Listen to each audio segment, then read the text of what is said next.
Vamos allá, amigo. Buenos días, Rodri. ¿Cómo estás? Bien, ¿y tú? Muy bien, encantado con tu participación acá en mi nuevo proyecto. Primero, porque tú he concordado en ayudarme particularmente en mi parte profesional de recordarme cómo es ser estrategista en las agencias y también actualizarme con eso. Entonces he pensado en más personas de líderes de planeamiento estratégico, más personas han concordado con eso. Entonces he pensado, ¿por qué no publicar para más personas mirar en eso los planners de la TAM? Y que eso sea relevante, quizás es relevante para ellos también. Entonces, mil gracias por Feliz, participar. obvio. Y No, al contrario. vamos a Siempre es un empezar tu gusto. carrera. Me cuenta cómo he Vamos. ido trabajar como estrategista en agencia. ¿Cómo es trabajar hoy día como ¿Cómo tú, planner en una agencia? cómo tú he definido? ¿Sabes? Quiero hacer eso. ¿Dónde, cuándo fue? ¿Cómo elegí ser planner? Es que es difícil. Eh, bueno, que, una historia muy antigua esta, pero cuando en Chile, en realidad, el planning y en muchas partes del mundo y Latinoamérica especialmente, planning es una disciplina bastante en comparación con las otras de la agencia de publicidad, bastante nueva, o más que nueva, es una disciplina menos estandarizada. Muchas veces lo que pasaba antes es que planning eran perfiles muy específicos de algún investigador o de algún sociólogo, y muchos de los roles estratégicos eran cumplidos quizás por los directores de cuentas o de antaño, porque también la publicidad funcionaba de una forma distinta, creo yo. Y yo te diría que en las últimas 2 décadas planning ha ido tomando una importancia más relevante. Antes, por ejemplo, no se enseñaba planning en las carreras de comunicación. No existía, no estaba ni siquiera en el radar de los estudiantes. Eh, y eso afortunadamente ha cambiado. Y ahí yo creo que cuando yo empecé a estudiar, solamente habían formas de ser o creativo o de negocios, cuentas, y nunca me sentía como cómodo entre ni uno ni el otro, pero me gustaban las dos. Me encantaba la perspectiva de la creatividad y el negocio unidos, como siempre creo que ha sido como parte de mi forma de ser. eh, y entender las marcas en profundidad y por sobre todo aprender, que creo que es como la gran gracia de un planner. Siempre dije, nunca quiero trabajar en un cubículo ni haciendo lo mismo una y otra vez. Y el planning fue una apertura eh, misteriosa que llegó por algún profesor al que les tengo mucha estima, que me abrieron esta ventana, o a poder adelantar cursos de posgrado dentro de la universidad que también me dieron posibilidades, eh, algo muy ilegal por lo demás, de poder entrar en este mundo y encontrar una carrera así, que en la época que yo estuve fue eh, inventando el área en ciertas agencias, desde esa perspectiva, hasta ya hace varios años estar en agencias con planning mucho más establecido como BBDO, pero también tener que desarrollar áreas que eran más pequeñas y que hoy día son súper importantes dentro de la organización, tanto a nivel local como regional incluso. Dale, y yo en los últimos 5 años, he hablado mucho de la historia también de planning, pero en los últimos 5 años, que es el 6 años, que es el tiempo que yo he pasado en Meta y ahora como freelancer, lo que ha cambiado en el día a día del planning, el proceso de hacerlo planning, cómo grabar los insights de la mejor manera, ¿he cambiado eso o no?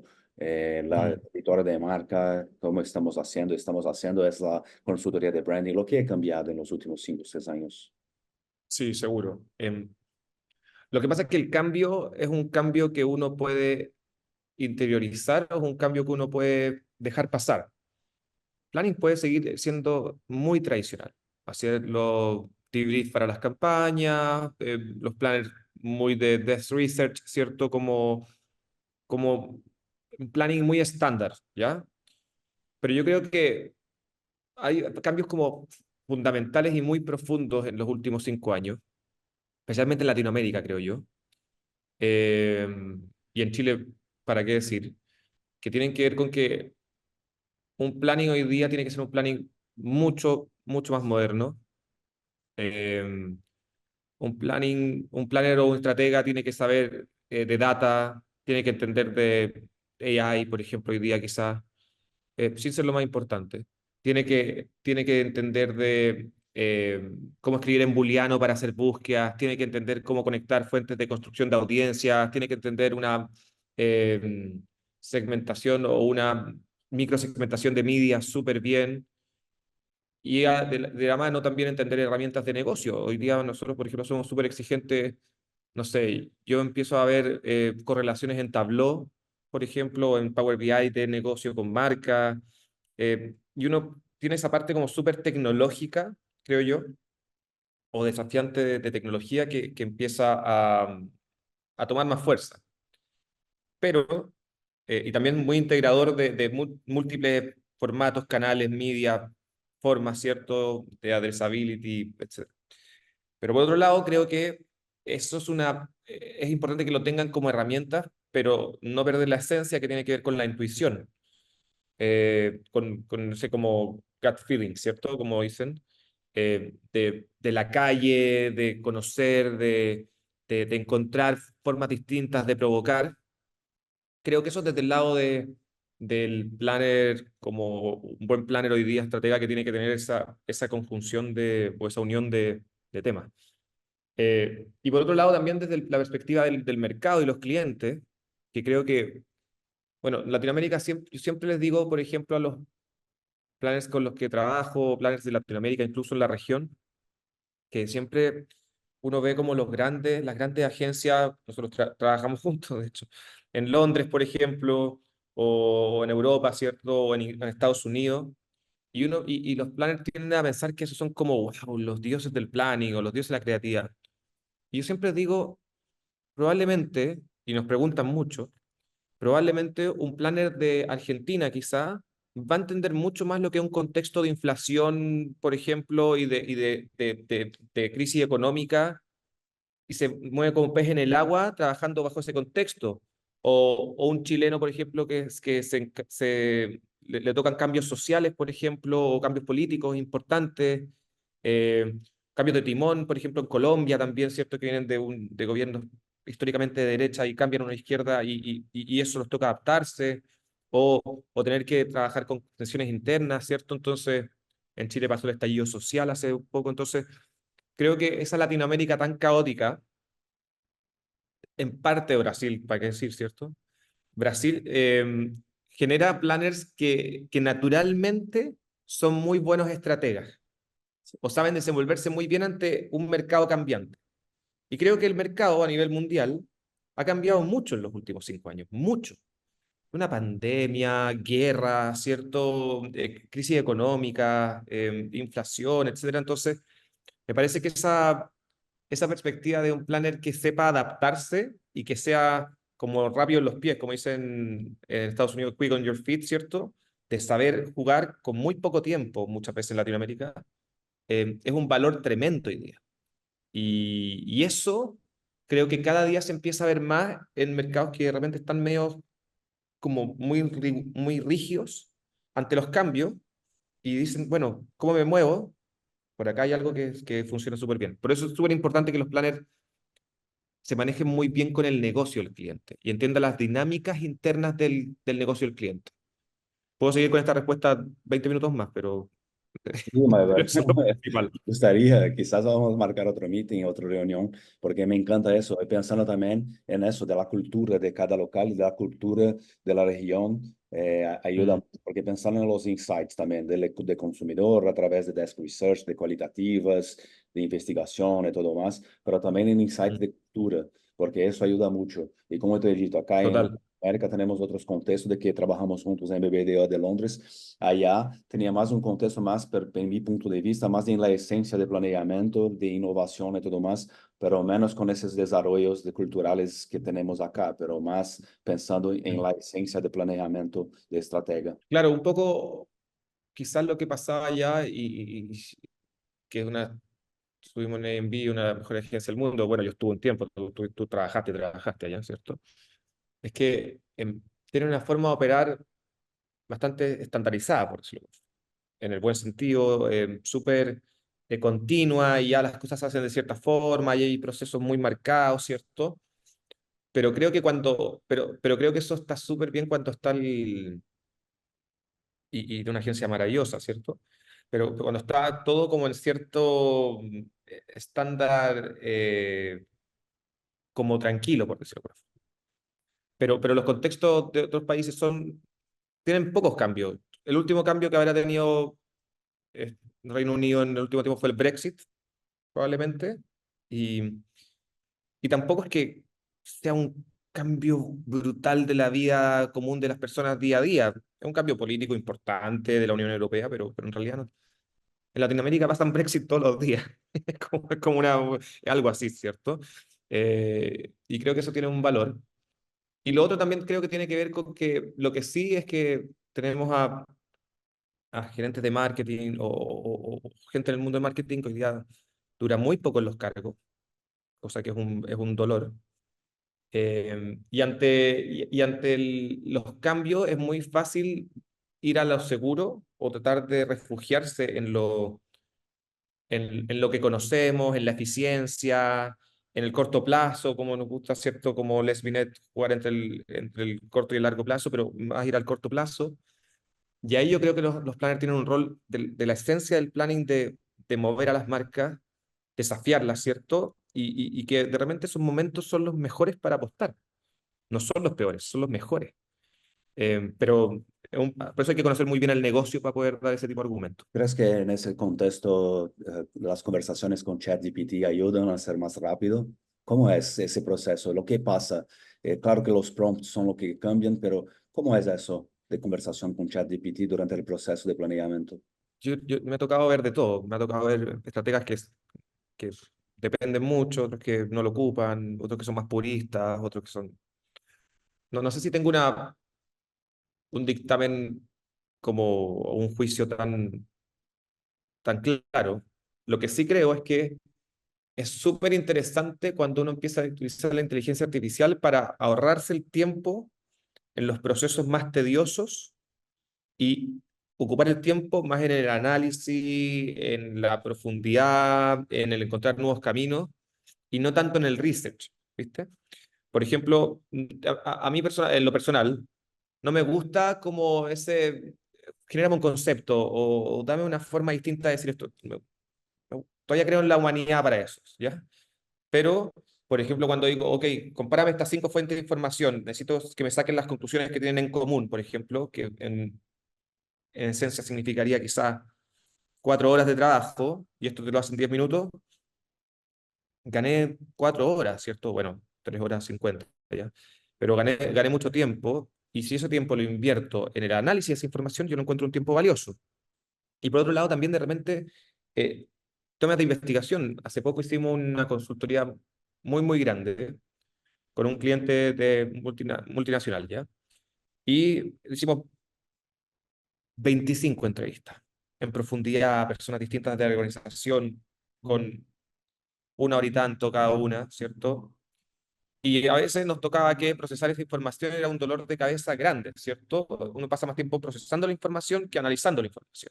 ¿Por qué? Porque tenías que contratar a un transcriptor que te hiciera la transcripción de la entrevista, después leer cada una, todo. Y hoy día hay servicios que lo usamos de inteligencia artificial que toman eso y en 2 segundos te agarran los puntos principales. Uno puede buscar como un bot de inteligencia artificial los temas que quiere encontrar en las distintas entrevistas. No puede desarrollar incluso como si fueran Q&A, como si fuera un mail o un WhatsApp, ¿cierto? Y eso es maravilloso porque un tiempo que tomaba muchísimo tiempo, hoy día me permite mucho más enfocarnos en el análisis que en el procesamiento de los datos. Y ahí yo creo que hay mucha cosa eh, interesante a desarrollar. Y creo que por otro lado que también, si uno quisiera llevarlo a un nivel más lejos, si uno empieza a utilizar inteligencia artificial en modelos de predicción, en modelos econométricos, por ejemplo, ¿cierto? O de correlación entre marca y negocio, por ejemplo, visualización de data, puede ser súper interesante, es súper interesante. Pero eso ya creo que merece un análisis más profundo y de cierto expertise más desarrollado. Sí, porque también, por ejemplo, el ChatGPT o Genesis, tú no tienes las sources, las fuentes de dónde ha venido aquella información. Entonces hay que hacer eso, tener el análisis, después hacer la investigación, ¿no? De dónde viene, porque si tú quieres utilizar aquello de alguna manera, es un inicio de conversación contigo para después tú hacer la investigación más aprofundada. Claro, claro. A mí me gusta como eso de decir, ok, quiero saber tal cosa de la información que yo te di.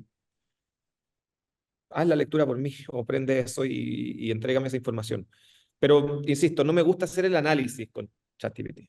No me Claro. gusta dejarla a la inteligencia artificial porque creo que también te deja decisiones un poco estandarizadas.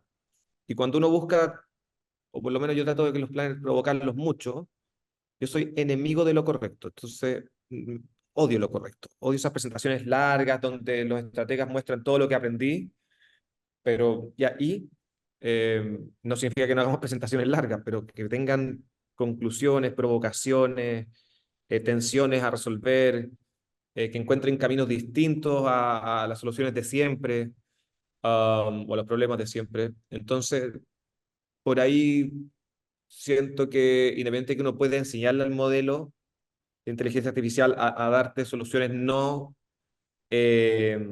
clásicas o atípicas, incluso uno puede desafiar lo que sea todo lo contrario a eso. Aún así prefiero la humanidad en ese mundo. El cerebro humano hace toda la diferencia. Y en ese sentido, ¿cómo es la definición del problema? Porque el cliente te pasa el problema de business unas veces, no claramente, por lo que he escuchado, pero ¿cómo se define el problema con el cliente? ¿Sabes? La problematización que van a hacer la resolución a través de la comunicación de marca. Que te puedo decir la versión como correcta o la versión que hacemos nosotros. Lo que Yo creo hacen. que nosotros como agencia, y esto no solo planning, porque creo que involucra a los equipos creativos, involucra a los equipos de negocio, nosotros pasamos mucho tiempo definiendo el problema de verdad, mucho tiempo. ¿Ya?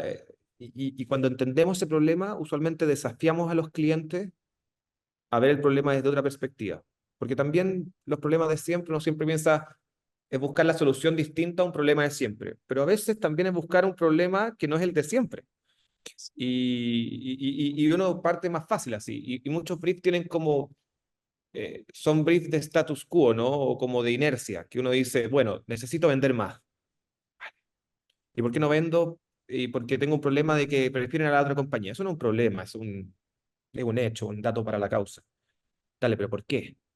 Porque tu problema está en la distribución, porque quizás la otra marca está con precios más bajos, porque quizás lo que te pasa es que eres muy lento para reaccionar a tendencias del mercado y aprovecharlas, por ejemplo, para hacerte más atractivo, millones de cosas.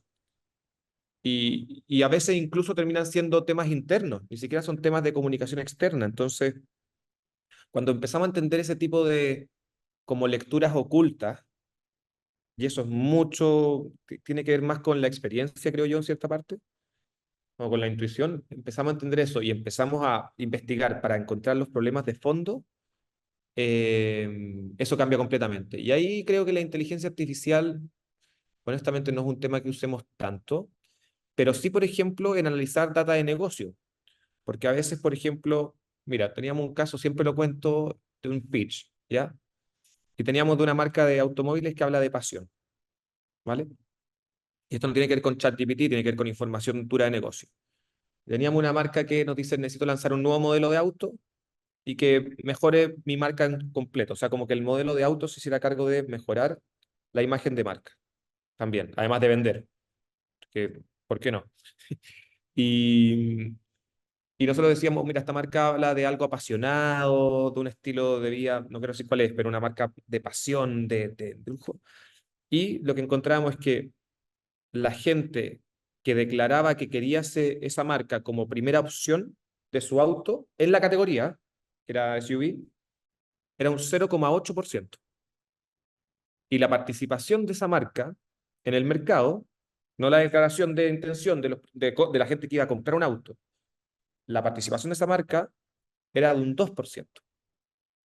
Entonces, ¿qué era lo interesante de esto? Era decir, tu problema es que esto es una marca que habla de pasión, de sentirte, esta es la marca que deseo, de pasión, etcétera, y la gente se conforma con tus autos, se conforma, no es su primera elección, no es que no quiero este, pero terminé con esta marca. Entonces, ¿qué dicotomía tiene tu marca o tu comunicación con lo que dice tu marca es el problema de fondo. Entonces, es un ejemplo puntual, pero lo que me parece interesante cuando uno empieza a entender la data de negocio, cuando empieza a entender la data de audiencia, ¿cierto? Esto en TGI, empieza a entender que hay problemas más de fondo que el quiero vender un auto y listo, es que se venda. Y eso aplica para todo. Entonces, no sé si respondí tu pregunta, Rafa, pero Oh, perfecto, porque la lucratividad es el objetivo de todos los clientes, eso tranquilo, pero yo pienso mucho, como tú sabes, en triple bottom line, profit, people and planet. Entonces, lo que en términos de propósito de marca, podemos colaborar con impacto social positivo, ¿sabes? ¿Qué los planners pueden hacer en ese sentido? Como tú has hablado un poco de lo contexto de Latinoamérica, ¿cómo podemos colaborar con más al menos diversidad, equidad e inclusión en la comunicación? Porque eso muchas veces me parece que es solo de los creativos, de pensar en cómo hacer eso y todo más, pero cómo nosotros... total, total. Sí, yo creo que hay dos cosas. Separaría propósito de diversidad, equidad e inclusión, ¿ok? Por ejemplo. Em, yo tengo una visión quizás un poco, no sé si es controversial, pero un poco, creo que hay mucho de moda, ¿vale? Como, no sé si si se entiende en Brasil, pero como de, todos hablemos de diversidad e inclusión y todo. Yo creo que dentro de las organizaciones es fundamental, pero las agencias también siempre han sido lugares bastante diversos, incluso lugares de los desadaptados, ¿cierto? Entonces, yo creo que las agencias son un lugar muy rico en diversidad e inclusión. Y si no lo son, esa agencia lo está haciendo muy mal, pero siempre deberían ser lugares donde las personas que a veces no se sentían cómodos en otros lugares, en una agencia se deberían sentir en su hábitat. Y eso es maravilloso porque de la diversidad y la inclusión salen ideas diversas, ¿cierto? Distintas, nuevos caminos y esa conjunción de mundos distintos es una de las cosas fundamentales en la publicidad y siempre lo ha sido. Sí creo que hay un tema de inclusión femenina, especialmente en cargos directivos y todo, que es un tema muy a tomar de la industria y que cuesta. Pero después creo que está el otro tema que es la diversidad y la inclusión en la comunicación que hacemos. Que es decir, ok, perfecto. ¿Cómo no prosperamos estereotipos, no preservamos estereotipos nocivos, ¿cierto? ¿Cómo mostramos inclusión, ¿cierto? Pero también de una forma que no esté forzada, porque muchas veces uno empieza a ver campañas que sabe que están muy forzadas en la diversidad e inclusión y tampoco la idea es que sea algo que no se sienta natural, porque también me parece que en ese mundo de la no naturalidad termina estereotipando también de otra forma. Entonces, lo importante es que tener reglas claras de cosas que no vas a transgredir nunca, tener ideales de lo que quieres construir en ese mundo de diversidad e inclusión en la comunicación, pero también tener un filtro de decir, ok, esto finalmente estoy estereotipando desde el otro lado o lo estoy haciendo de una forma que se siente natural y positiva, etc. Eso desde la diversidad e inclusión. Y con el tema del propósito, creo que hay una dualidad, porque en algún momento creo que el propósito se tergiversó. Nosotros pasamos de, si se acuerdan, de responsabilidad social empresarial o ESG, o también después tomamos el marketing por causa, ¿cierto? Que era un tema que también estuvo hace, no sé, unos 10 12 años atrás. Y después vino la época del propósito, ¿cierto? Y si nosotros nos vamos a la esencia del propósito, ¿el propósito qué era? Era encontrar esa razón casi suprema de cuál es mi rol dentro de la sociedad y por qué la gente va a preferir mi marca y por qué hago lo que hago, ¿cierto? Como decía Simon Sinek, start with why, ¿cierto? Pero en algún momento el propósito empezó a mezclarse y ser algo muy de cómo contribuir a un mundo mejor, siempre. Y yo creo que ahí hay algo no menor, de que no todas las marcas tienen que contribuir a salvar a los, no sé, a detener el derretimiento de los glaciares o el calentamiento global. No porque sean cosas malas, no porque no sean cosas importantes, sino porque en realidad no tienen sentido o un calce natural con tu marca. Y ahí obviamente los casos que se ven siempre son casos de marcas que nacieron desde el propósito. No ve Toms, por ejemplo, ¿cierto? Compra uno, dona uno, y es un modelo de negocio que en su esencia nació eso. Pero después pasa un número de marcas muy grande, que a todos nos pasa, que quiero mi propósito. ¿Y cómo se define ese propósito? Se define con una mesa, un tremendo workshop de mucha gente, donde todos quieren meter una palabra, y donde muchas veces terminamos con propósitos que dicen mucho, pero a la vez no dicen nada, ¿cierto? O activan muy poco.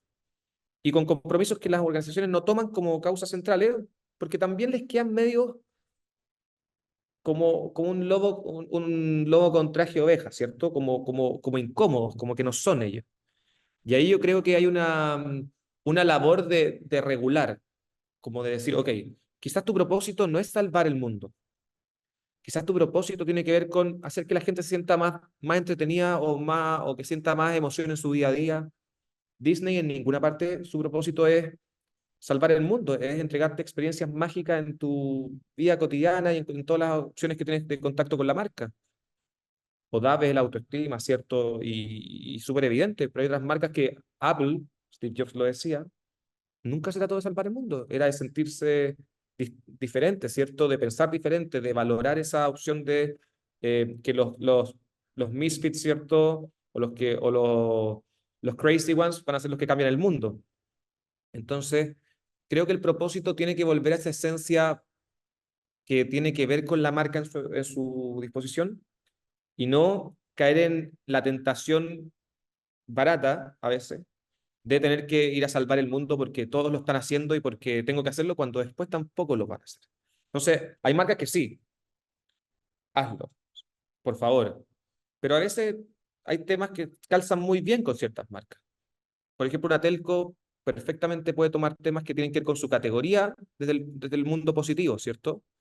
La inclusión tecnológica, la digitalización de la tercera edad, los medios de pago, la accesibilidad, ¿cierto? La equidad. Pero por ahí hace poco en Unilever lo decían, ¿en qué momento empezamos a buscarle propósito a una mayonesa? Entonces, eso tiene que ver con, no sé si es tan popular la visión, pero creo que es como bien lógica. Perfecto, amigo, muy rico te escuchar porque yo pienso siempre de que el propósito ayuda en colaboración de algún punto, no de salvar todo el mundo, pero algún punto, ¿sabes? Esa marca Claro. puede tener una colaboración en la comunicación al menos, pero también de evitar el greenwashing, de salir de eso, porque muchas marcas y compañías están haciendo eso. Total. En las cosas, they talk, but they don't walk. Entonces hacen las cosas y todo más, hablan de las cosas, pero no lo hacen.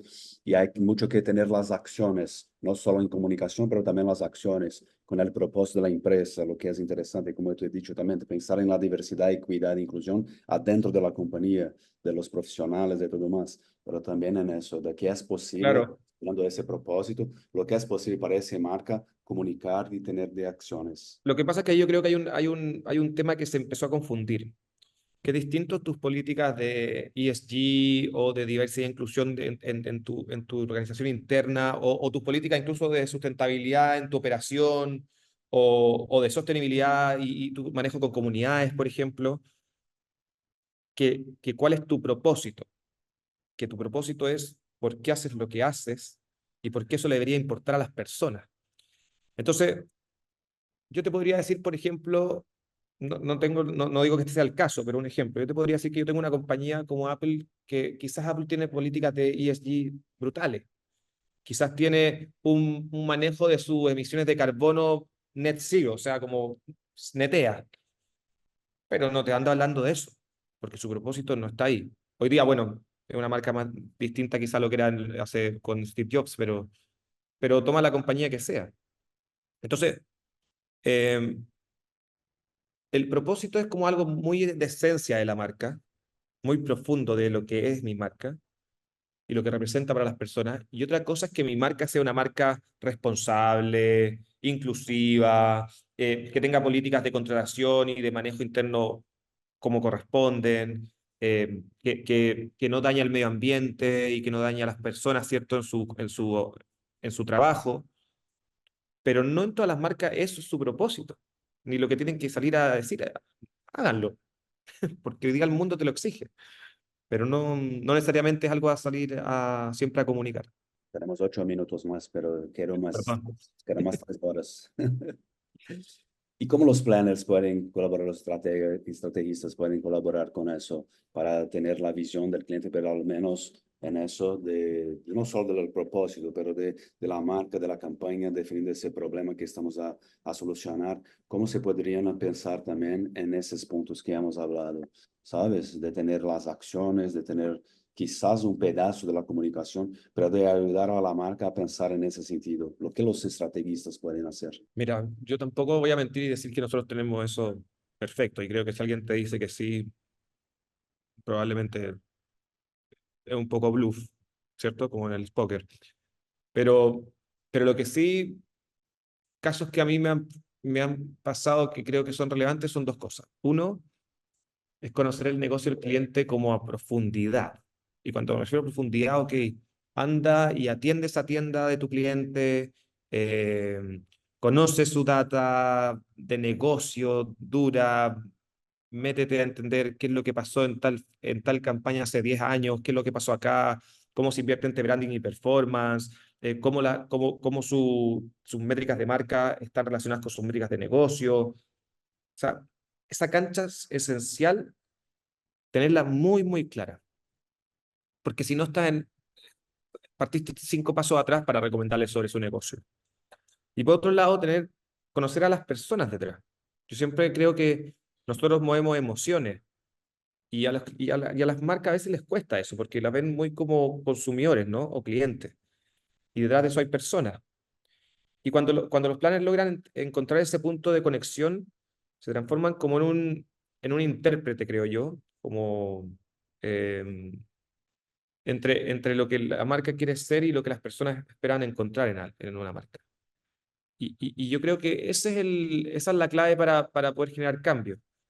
El que sea un cambio de políticas internas, sea un cambio de la forma de hacer publicidad. A nosotros nos ha tocado hacer las políticas, por ejemplo, de publicidad responsable de una compañía. ¿En qué tiene que ver con los inversionistas finalmente y con la operatividad? No con la campaña que sale la semana que viene o el mes que viene. Digo, a veces nos ha tocado temas de campañas o temas de proyectos estratégicos, pero creo que tiene que ver con eso y lo otro también con las instancias que integren al cliente dentro del proceso. Muchas veces tenemos como algo muy seriado. El cliente pasa un brief, nosotros nos vamos, volvemos y en realidad quizá hay instancias intermedias donde uno puede, ok, ten la confianza con nosotros, ábrenos tu data, ábrenos tu empresa, pero también ábrenos tu, tu ego, ¿no? Tu corazón o tu capacidad de decir, esto lo estoy haciendo bien, esto lo estoy haciendo mal, o tu forma de pensar para poder co-construir. Y ahí yo creo que esa es una visión eh, maravillosa que tiene que ver ese mix entre la consultoría, ¿ya? Pero también, y a mí me gusta mucho trabajar en agencia, la forma de llevarlo a algo tangible y a una conclusión esos hallazgos, ¿cierto? Entonces ese mix creo que empieza a ser súper clave para poder desarrollar ese tipo de soluciones. Digo, muy enriquecedor para mis puntos de vista en relación a ese punto de la comunicación de marca, de la posición del cliente, de la construcción de impacto social positivo, pensando en el ESG que se hace, espero, dentro de la agencia, de la empresa, del cliente, pero que también no es para solucionar el problema del mundo, pero esos pequeños, grandes problemas para cada consumidor, lo que podemos hacer por él, além de la pasión por el producto. Mil Sí, gracias por la conversación acá, ese en grabación, pero quiero tener muchos más individuales contigo porque me encanta te escuchar desde Londres, amigo. Y también después trabajando en Meta, en las parcerías con BBDO de Chile. Mil gracias, bro. no, al contrario, siempre un gusto, amigo mío. Trabajamos juntos brevemente, pero nada, o sea, yo creo que tú también todo esto lo sabes, no es como, no es rocket science, ¿cierto? No es algo, nadie va a llegar con una verdad que nadie escuchó en algún momento. Eh, La publicidad tiende a ser un poco más simple de lo que tratamos de hacer parecer, más lógica por lo menos. Lo que pasa es que lo importante es generar los procesos y las instancias donde esas conversaciones más honestas de las marcas y de los negocios se puedan dar. Y para eso uno tiene que estar a la altura, o cualquier planner, o cualquier estratega, o cualquier creativo, o cualquier cuenta, da lo mismo, tiene que estar a la altura de esa conversación, porque esa conversación empieza a ser algo exigente, pero pero no es, no hay que ser un genio para hacerlo, en ningún caso. Hay que ser más lógico y entender que detrás de todo esto hay personas que finalmente, igual que cualquiera de nosotros, em, eligen una marca por A, B, C motivo en su día a día que tiene hartas preocupaciones más importantes que las marcas de publicidad. Así que eso. Vamos adelante con eso, impacto positivo para las marcas y para las personas y planeta. Amigo, mil gracias por eso. Un gusto, Gran ya abrazo. querido. Te mando un abrazo. Chao. Chao, Rafa.